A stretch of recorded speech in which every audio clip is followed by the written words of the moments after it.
കുറേ കൊല്ലങ്ങളിൽ റമദാൻ കഴിഞ്ഞു പോയിട്ടുണ്ട്. ഏതെങ്കിലും ഒരു കൊല്ലത്തെ റമദാൻ റയ്യാൻ എന്ന കവാടത്തിലൂടെ എന്നെ കാത്തിരുന്ന് മാടി വിളിക്കുന്നുണ്ടാവോ എന്ന് നമുക്കൊരു ചെക്കിങ് നടത്തി നോക്കിയാലേ നമുക്കുള്ളിൻ്റെ ഉള്ളിൽ ഒരു പേടിയായിരിക്കും.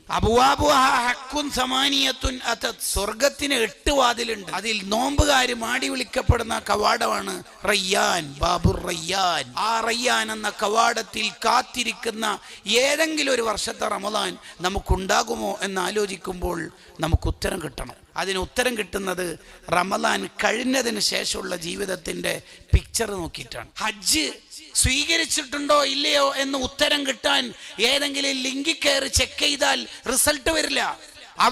അവന്റെ ശരീരത്തിലേക്ക്, ഹൃദയത്തിലേക്ക് സെൽഫി എടുത്തിട്ട് ചെക്ക് ചെയ്യുക, ഹജ്ജ് കഴിഞ്ഞിട്ട് എൻ്റെ ജീവിതത്തിന്റെ സ്റ്റാറ്റസ്, കറന്റ് സ്റ്റാറ്റസ് എന്താണ്. ഇതേപോലെ റമദാൻ കഴിഞ്ഞിട്ട് ഒരാൾക്ക് സ്റ്റാറ്റസ് നോക്കുമ്പോൾ ശവ്വാലിന്റെ 6 നോമ്പ് നോക്കാൻ തന്നെ മടിയാണെങ്കിൽ അയാൾക്ക് എന്തോ പ്രശ്നമുണ്ട്. സവാബുൽ ഹസനത്തി അൽ ഹസനത്തു ബഅദഹ. ഒരു നന്മ അള്ളാഹു സ്വീകരിച്ചിട്ടുണ്ടെങ്കിൽ അതുപോലുള്ള നന്മ ഇനിയും ഇനിയും ചെയ്യാൻ തോന്നും എന്നുള്ളതാണ് ആ നന്മ സ്വീകരിച്ചതിന്റെ അടയാളമായി മഹാനായ ഇബ്നു റജബുൽ ഹംബലി തങ്ങൾ ലത്വാഇഫുൽ മആരിഫ് എന്ന കിതാബിൽ പറയുന്നു. അതിന് ഉദാഹരണം കൊണ്ടുവരുന്ന തന്നെ ശവ്വാലിലെ 6 നോമ്പ് പോലെ റമദാൻ സ്വീകരിച്ച ആൾക്കാർക്ക് ആ നോമ്പ് നോക്കാൻ തൗഫീഖ് ഉണ്ടാകും എന്നുള്ളതാണ്. ഇതേപോലെ നമുക്ക് റമദാനെ സ്വീകരിച്ച് കിട്ടണം.